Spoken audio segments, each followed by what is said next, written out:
We are in our second round of updates for election night. We are talking to our weekly check-in contributor, Mikhail Furnace. How are you doing, Mikhail? What's going on?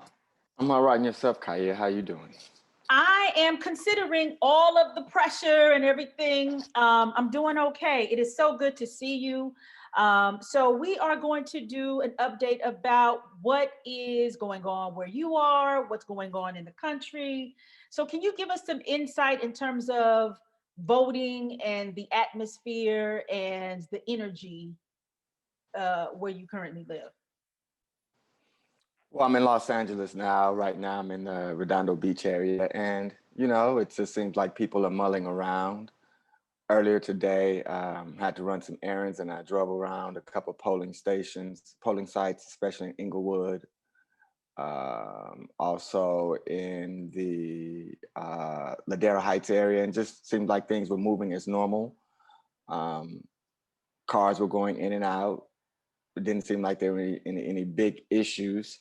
Of course, you see, a periodic, one or two cars with the Trump flags, and randomly throughout LA, you see, big RVs all of a sudden, like, so, I don't know. I know that's one of their strategies, but in terms of, I haven't heard of anything too um, compromising going on at this point. So what do you mean by that's one of their strategies? Explain that. Well, as we saw in Texas this weekend with the Trump caravan boxing in cars that may be Trump, that may be Biden supporters, but also just as a term of showing their force and maybe intimidating other people. We heard a couple weeks ago for pop culture fans, Cardi B and her husband were surrounded by Trump cars, and Offset was detained for a minute. There's a little incident going down. There was another incident last weekend with a football player, DeAndre Hopkins, I believe. He was on his way to a game, and he was boxed in by some trumpets. And then we also look at Marco Rubio last night on the stump for the president, talking about and bragging, this is what we do in Florida, and how they have the boat parades, how they flood up the harbor with boats and jet skis with Trump flags and all their paraphernalia. So this is a strategy, I guess, for intimidation, much like you had in the '60s. It's just a different form that takes a more technological form, and we have the ability they have the ability to mobilize through the internet, through Instagram, through different formats, whether it's Reddit or other platforms they use to try to circumvent the restrictions that some of the sites are putting on them. But once again, it's just a show of force. I don't think, I've seen it. It's funny to watch. As I go out about life, you hear about different conversations with white people saying, hey, have fun tomorrow. So it's funny. I don't know if those are coded clues or if I'm being paranoid, but you just look at these people, you look at what the climate of what's going on right now, so but we'll see. But you know what, Mikhail, the interesting thing is I saw several reports of these last minute rallies that Trump had in the swing states, and his supporters being left at the rally site for hours waiting to get some type of transportation back to their cars. So it shows you the level of disrespect and I don't care about you that Trump has been consistent about, with his, quote unquote, lower base, right? So this is very interesting. So and can I piggyback on that as well? Because I think it also speaks to another type of insidious problem with this. Shows it's like a cult that no matter how dangerous or what trials or tribulations the leader takes you through, you're willing to blindly submit and follow. And it's like 2 times within, a 48-hour span or 72-hour span, he left some of his followers stranded. But they continue to show up and continue to support. So it's a type of mania that you see. Like, how do you continually follow someone who abuses you? Yeah. So this is very interesting because if Trump loses or if key races are lost by Republicans, I want to see if they're going to bring that smoke like they say they're going to bring. Like people are waiting. People are really, really waiting to see exactly what that is. because yeah, go ahead. No, I was agreeing with you. Mm, So yeah, so we shall see, right? yeah. So what are some races that you've been following, or Mhm. some ballot measures that you've been following that you want to talk about in this first update? Well, I think being out here in California, so I voted in North Carolina, but I'm out here in California right now. So I Mhm. think one of the biggest things that uh, obviously the DA, it seems like LA is screwed on this one regardless between Jackie Lacey and George Gascon. Okay, so Uh, please explain that. You got to give like some substance on that one. so Jackie Lacey, she is the DA now. She's running against George Gascon. He was a DA in San Francisco. The crazy thing, he was at the center of during his time in San Francisco. He, rarely prosecuted any of the police officers involved in fatal shootings of Black men who were unarmed. The same thing happened with Jackie Lacey. The most prominent case right now that you have is the Brendan Glenn case, an unarmed Black man who was at a bar in California, and he had a dog with him. They said, obviously he was inebriated, had gotten some conflict with some customers allegedly, and one thing led to another. Threatened to shoot the dog, and we know what happened. There's video footage. I kind of shy away from watching those, so I don't really have details about the gory footage. Uh, Understood. but I don't watch them either. but what you have right now, Gascon is interested because he was a former LAPD police officer. Uh-huh. He was a big fan of opponent of the Joe Biden crime bill. So now you have this Mm. guy doing a 180 that contends that, okay, during this time around, I've learned my lessons. I'm repentant. I'm repentant for my sins, and I've learned the error of my ways. And I'm heretofore going to work in the effort to, prosecute, all, specifically four cases that he said were not prosecuted by Jackie Lacey, including the Brendan Glenn case. But the sad part about it is, So I and have a even if we, question. Well, let me ask mm, something really quickly. mm, Was Gascon an LAPD officer when the Rampart scandal occurred? well, he was in the 80s and 90s, so that could possibly, Right. so And he's dirty. It's so he's legacy. that's It, hella dirty. That's so you go that's back in that time, game. Yeah. right? Mm-hmm. Especially during the LA, the crack Mm-hmm. epidemic. He was around during that time. Then became DA in San Francisco, and he was Mm-hmm. one of the people that got Mm-hmm. into a little conflict with Colin Kaepernick at the time. In Ah, terms of that interesting. was one of the platforms of which Colin Kaepernick decided, okay, the police brutality and the Mm-hmm. lack of prosecution and follow through and oversight is Mm-hmm. something that must be brought to our attention. Mm-hmm. And so that led one thing to another. But the whole thing, you also look at Jackie Lacey, who recently her and her husband came into some conflict with the Black Lives Matter movement, and there's video of her husband allegedly pointing a pistol out of the Pulling the window. strap out. Mm-hmm. So, Right, so right. they When had they that when they conflict, somebody like rang their doorbell, right? protesting in front of the house, rang their doorbell. The husband came Right. out with a strap. Right. So it's not Right. cultural specific, because you also see the situation that happened. Is it in Missouri or Kentucky with the white couple? They were recently prosecuted for that. Right. So you have that dilemma. How does she appeal to the community when ostensibly when you pull a gun out on community activists that are trying to articulate their frustration with the continued marginalization and murder of Black men and Black people overall, not just Black men, but often Black men, but the community Right. overall, and you pull a gun out on them. It's the same thing that, they're trying to articulate, this is the problem. And the wife does not prosecute. So you have both of these candidates going back and forth, alleging that the other won't change and the other won't, and they will make the appropriate prosecutions and accommodations for the community. So it's Mm. problematic. Who do you trust? Right. And the Right. question is, throughout this time, how come were there no other options available? How do we prepare for the next go round? How do you, prepare a next DA that you can trust, that has the community's interest, that will carry forth the agenda of protecting the community, as opposed to lifelong politicians who are just protecting the badge and the shield? Right. I mean, I think that's a fuller, longer, larger conversation to have, because I think there's many cogs in order to even Mm, get to the point of changing what mm, the responsibility of the DA and what a DA looks like. There, that mm-hmm. there's a whole bunch of Yeah. stuff with that. But Right. right now, currently, we know, This. like most prosecutors, right, for the cities Mm, operate in concert with police officers and yeah. often protect police officers. So they're part of Hmm. this blue wall that we talk about. What are Right. some okay, so what are some other elections or ballot measures we're talking about? So, California has a slew of propositions out there. There's I'll give you some of them, but there are probably about three or four I probably want to give a little bit more detail to and flesh out.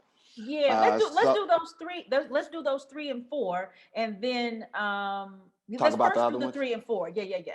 Okay. So the ones that stood out to me, Proposition 16, which is to repeal Proposition 209 to allow affirmative action. Mhm. Okay. And that was Proposition 209 banned government and public from instituting, giving preferential treatment. Basically, affirmative action type opportunities in college and job opportunities. They're trying to ban that now because that was passed into law, I believe, in 1996. Okay. Okay.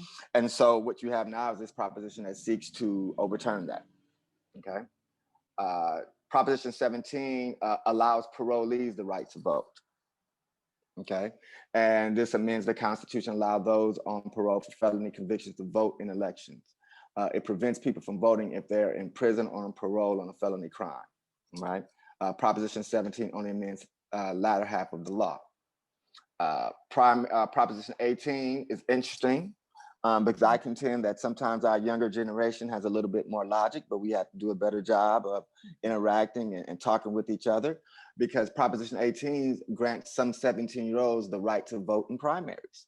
And Right. these are important in terms of if you're looking at, councilmen and Senate issues. Well, how are these people voting will impact these students as college students, as That's a good point. impending adults, young adults. That's So a good what point. laws that we forsake, we think that because you're 17, you don't think about the future. There are a lot of young people who are enterprising entrepreneurs who become entertainers, and we can't forsake those who make it through hard work and entertainment and those who are trying to make it in the city just through sheer grit and determination, and how What would these be your laws may impact them.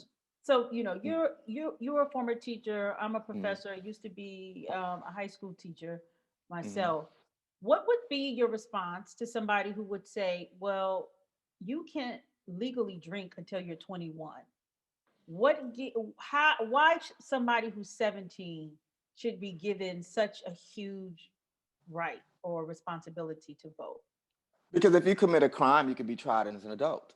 So if you can have your life taken from you at 15 and 16 and have your whole life Good point. taken from you, or 40 years taken from you, then you should be able to have a right to vote as long as you're responsible. Now, with that caveat, I think where we have to engage, where I mentioned earlier, is now we need to reconstruct, we would have to reconstruct the school system. And how do we teach civics? How do we teach pertinent laws and proposition and how voting works in each of your states? And Mhm. then in an overall prospect, because that overall election, because as you hear right now, as I've been watching on the circuits, you have a lot of first-time voters, and a lot of them are intimidated. It's overwhelming to understand all of these things, and oftentimes in our school system, we don't give a contemporary uh, or accurate portrayal of what's happening in society. Right. And That's really good. I really believe that there should be civic education classes through and right, through. Like, I right, mean, engaging ones that are accessible, ones that, right, that the common person can understand, right. and get invigorated about being in this process. Right, and graduated because and scaffolded, because I think that's not just politics that are on a macro scale, but it's also school board issues. Mhm. Why the students should have an input on these people who are making decisions for them, that have been in these spaces for 20, 30 years, who may be out of touch, who don't have the cultural sensitivity, who don't have the awareness or connection to the community. Because if Mhm. you live 30 or 40 miles away from the community, how should you be on the school board? So being able to That's a have good this, point. have the students to choose who are some important community members that we respect, whether it Right. be coaches, whether it be doctors, whether it be businessmen, to say, hey, this is what I noticed because I've been in this community longer than these people who are outsiders. Okay. Now, Uh, it, yeah. oh, okay. Go ahead. Go ahead. Do No, you one go more, ahead. You go. actually, I want to switch to North Carolina Okay. real quick and dirty. Let me see. Let me see the good one. Well, this is the one that seems to be. I see there are two more I have, but the Okay. one that seems to be We that could do that the two. We could do the two. Let's do the I two. see a lot on the news is the Proposition 25, which Mhm. eliminates the cash bail system. Right, right, right, You right. know, so the Senate Bill 10 eliminated the cash bail system in California and replaced it with some kind of algorithm.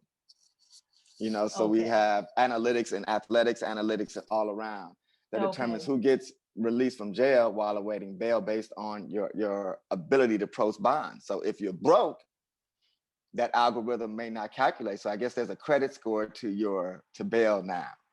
Whereas if you have Interesting. money, you know, okay, we could calculate Interesting. you as being able to get this 500, this 10% or whatever, and we can get you know, Timothy out. The way in which you present it makes me think about in China, there's like a score that you get that is connected to like your biometrics, that's connected to see if you're a good citizen. That's all of these things that they factor in. That's what I smell now that Yeah, you present it that way. yeah. Interesting. Right. And you know, if you're into the sci-fi world, sci-fi is predicting a lot of these things they've been Mhm, talking about. I thought it was mhm. entertainment 5 years ago. Now I feel like boo boo the fool. I'm like, man, what did I really miss? Because whether it is, you know, even this, you know, there are a lot of things right now that are giving you clues. But like I said, if you're into the sci-fi has never missed. And I think, Mm, you know, we need to give a balance where there's 2% to say, hey, okay, how can I interpret this loosely to see how this apply on a greater scale? right. Okay, so I can go back. You said the last one. Well, let's go with this. So Proposition 24 is consumer data privacy protections, uh, Interesting. and What it's is pretty that much saying? it's forcing companies to honor consumers' requests to not have their data shared and get permission before collecting data on teens and children. Mm, Okay, it will let consumers opt out of personal information being used for marketing requests and information that could be corrected.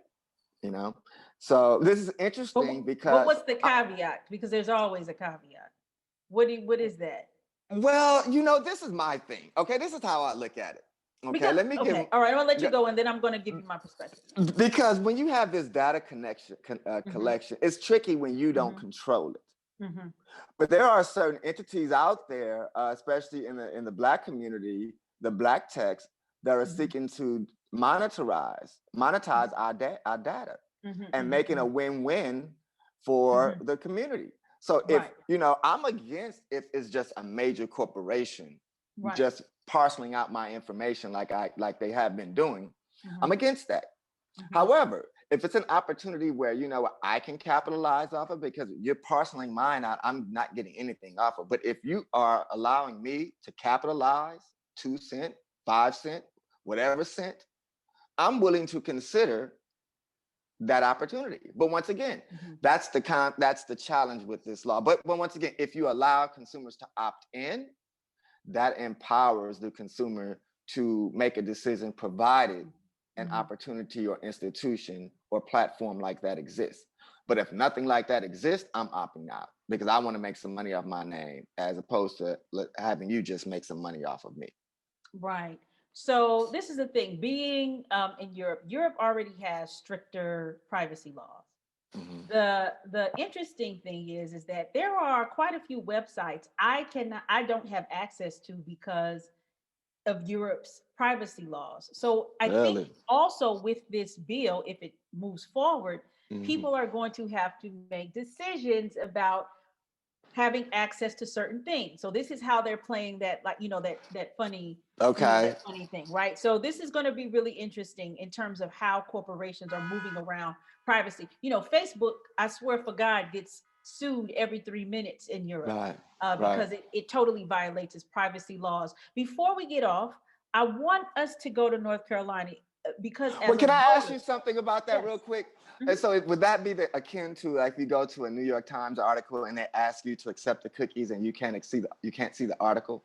So is that what they Well, do you in Europe? New York Times is yes, exactly. Exactly. Okay. If you don't accept so you have like tier systems of Uh, basically the type of information you'll give. yeah. And there's like a basic level that they're like, you've got to give that. And then here are some options. If Right. you reject all of them, they don't give you access. But another thing about New York Times is they have a paywall as Yeah. well. If you don't have a subscription, then you only get a certain number of Right. links Yeah. a Yeah. week, right? So yeah, so that's totally what it is. If And you I don't think give them what the you're saying is cookies, what they're they're moving not to giving the here. hot cocoa.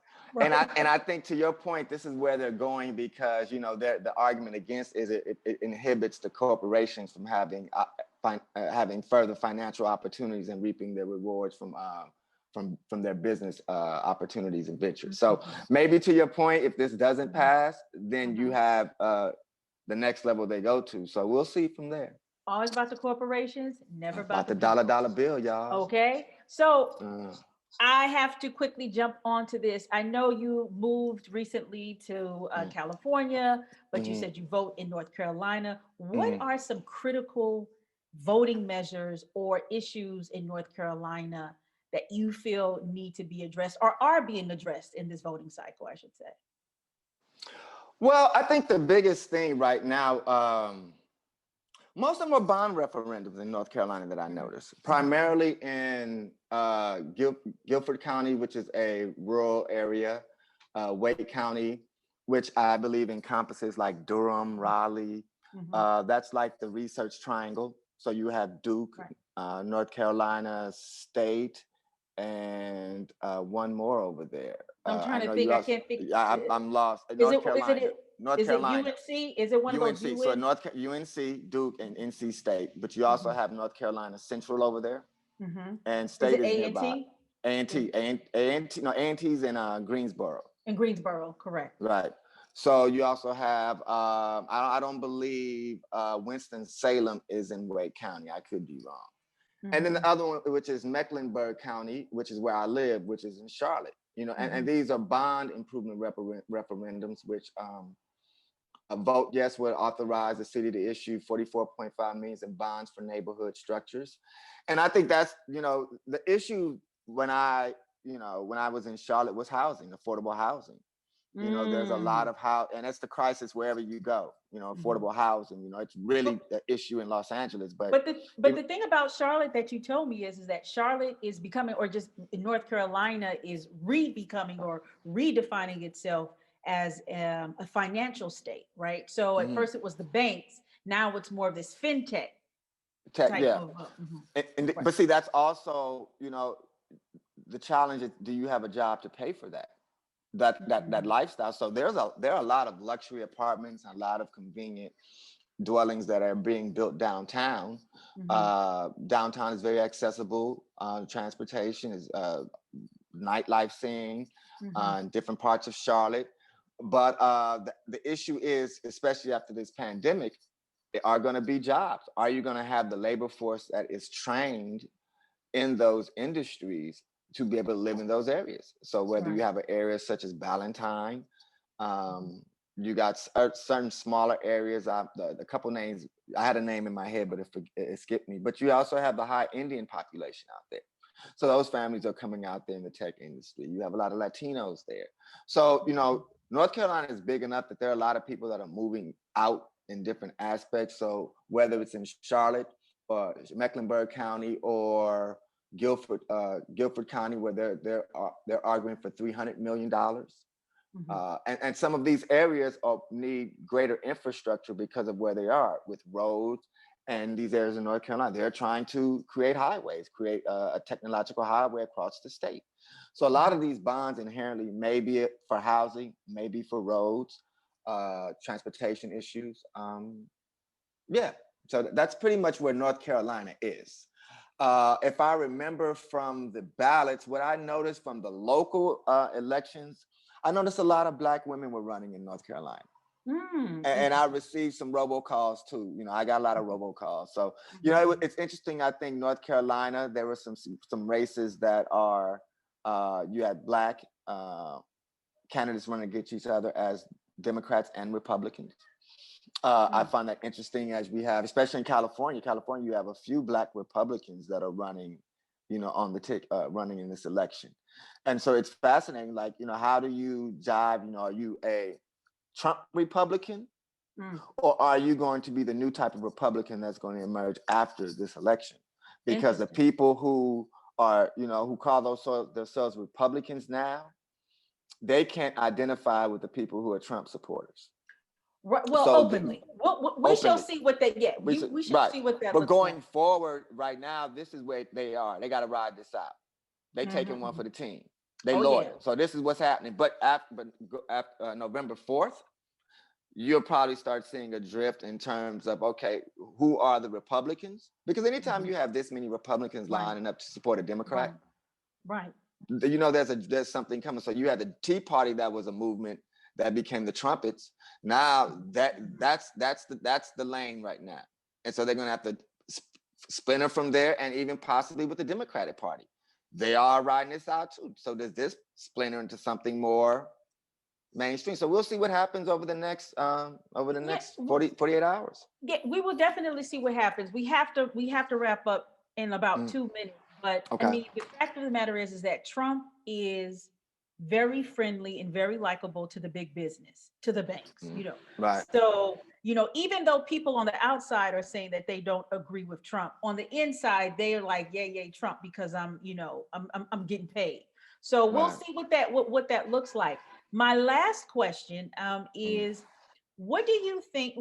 You actually answered it in terms of like what do you think this country is going to look like, the electoral politics, not the electoral mm-hmm, politics, but the political structure is going to look like. Can you mm. please just give me the temperature of what you think where the country is right now? What that dude in St. Louis said, it's getting hot in here. It is, you know, I, I want to look at it even. I try to stay in the middle. On one part, I look at, okay, this has the potential to go to hell in a handbasket. Mm-hmm. And then I look at, okay, maybe positive forces will come together and realize, okay, you know what's at stake is what's at stake. And right now we're in a vulnerable position. I think that another 4 years sets us up for some international intrigue. I think other people are waiting in the wings to capitalize on some instability.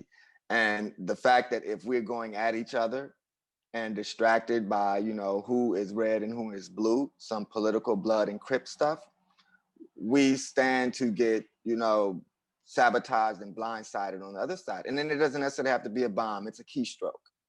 Mm. It's any time Mhm. that right now that you can Mhm. enter into the hospital's data system and get control of hospital information. Right. There's a different kind of war going on right now. Right. And I hate to be cliche, but Mobb Deep said it too. There's a war going on outside, and we better be ready, because it's really like, where do you look? Do you look at the next manager enemy? Are you looking overseas? You know, Right. um, do I have time to worry about this man in front of me in this red hat? Or Hmm. do I need to check online? Check my Exactly. data, check all these other things that are going on. So I think for us, we need to probably keep tight to the vest. Hmm. Like minds need to travel alike, Hmm. and focus and build on the things that we need to do to protect ourselves, our family, and our loved ones, so that communicate Hmm. and be open-minded about what we have to do going forward. Well, I do thank you. That is a lot. I would like for you to dig a little bit more deeper the next time we talk about the international ramifications, because Okay, indeed. the world is looking at us, and I know that you do a Yeah. lot of work, Mm. in Latin America, and just from a global perspective. Yes, So indeed. I thank you so much for this first check-in. We got one more to go. We got a long night, but as the great Nick Yeah. said, this is a marathon. We're gonna see how Hmm. people bugging it out, and I look forward to talking to Yeah. you very soon. Indeed. Indeed. Likewise, I'm going to go check into some early votes right now, see what's happening. All right. Okay. I look forward All to it. right. Have Okay. a good one. Peace.